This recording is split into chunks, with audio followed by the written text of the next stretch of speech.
beginning with the first human beings, they would be informed why they are here. That's what wisdom demands.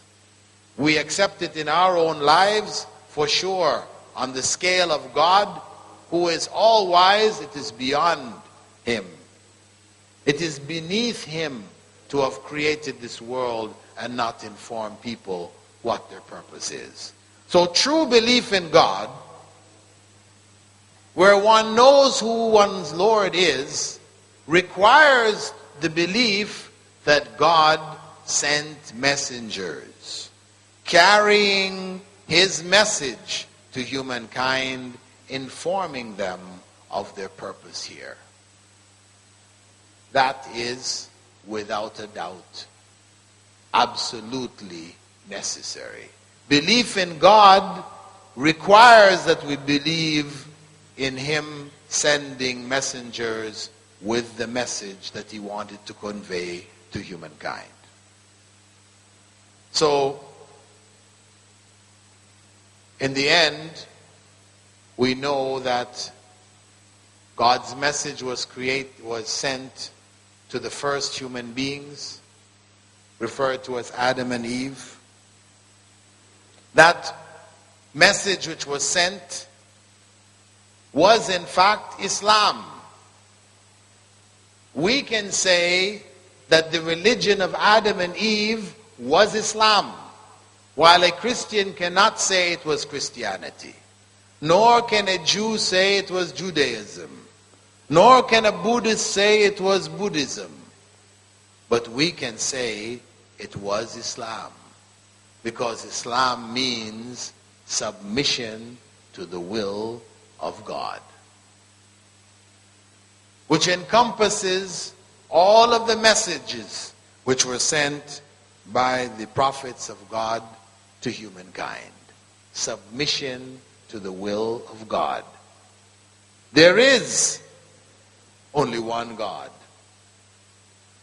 And he created only one race of human beings. I know people say, no, there's different races. There's the Mongoloid race. There's the Negroid race. There's the Caucasian race, and so on. No, this is nonsense. There is only one race, the human race. One. The proof of that Allah left amongst us, where if a man from the quote-unquote Caucasian race, from the north, from Norway, whiter than white, blonde hair and blue eyes, he needs a transfusion, and his blood type is O negative. His family is O positive. Their blood can't save his life. But another man from South India, blacker than black, whose blood is O negative, can save him. So what is that saying? Who is closer to him?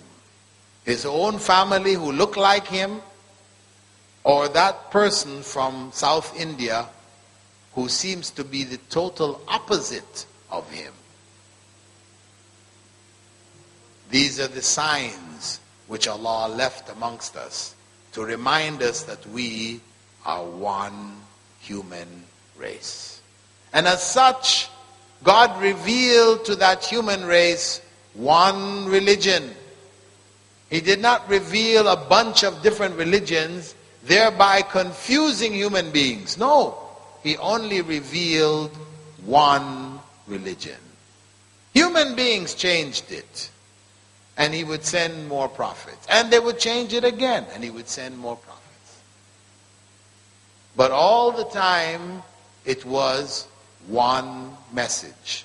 As Allah said, وَلَقَدْ بَعَثْنَا فِي كُلِّ أُمَّةٍ رَسُولًا أَنْ يَعْبُدُوا اللَّهَ وَاجْتَنِبُوا الطَّاغُوتَ. I've sent to every nation, to every people, a messenger, calling them to worship Allah alone and to avoid the worship of false gods.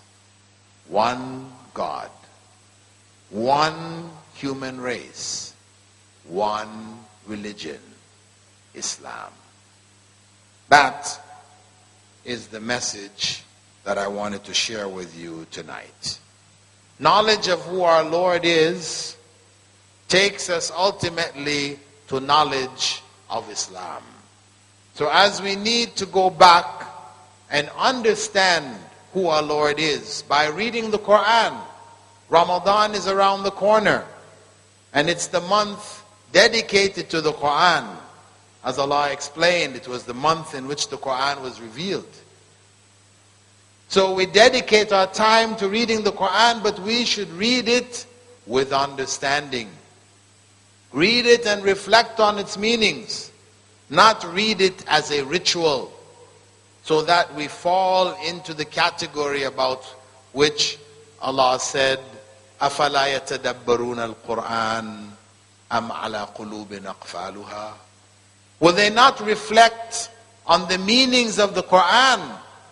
Or are their hearts locked up, sealed?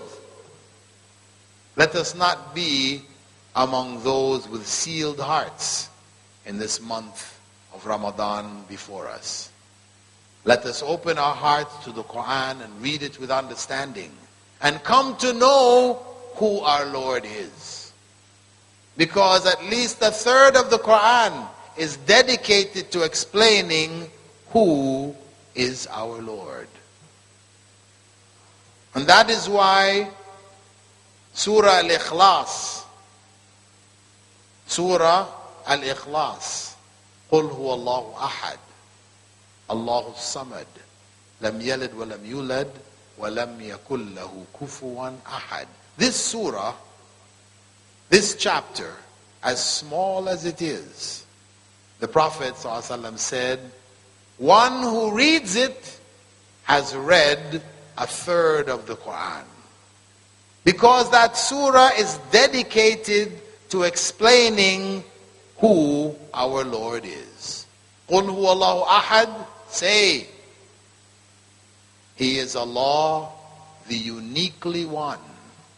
Allahu Samad, the one who depends on nothing and all depends on Him.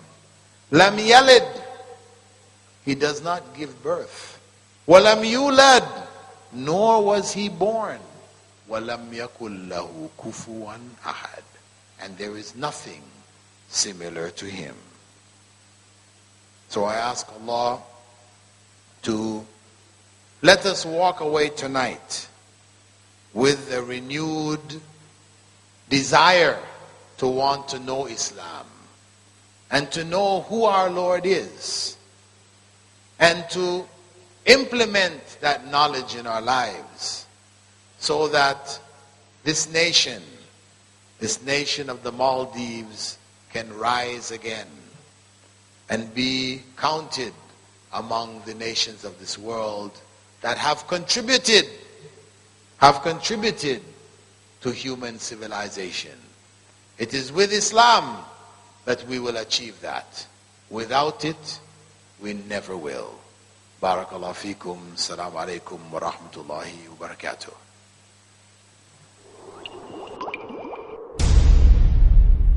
لبيك اللهم لبيك لبيك لا شريك لك لبيك لبيك اللهم لبيك لبيك لا شريك لك لبيك لبيك اللهم لبيك لبيك لا شريك لك لبيك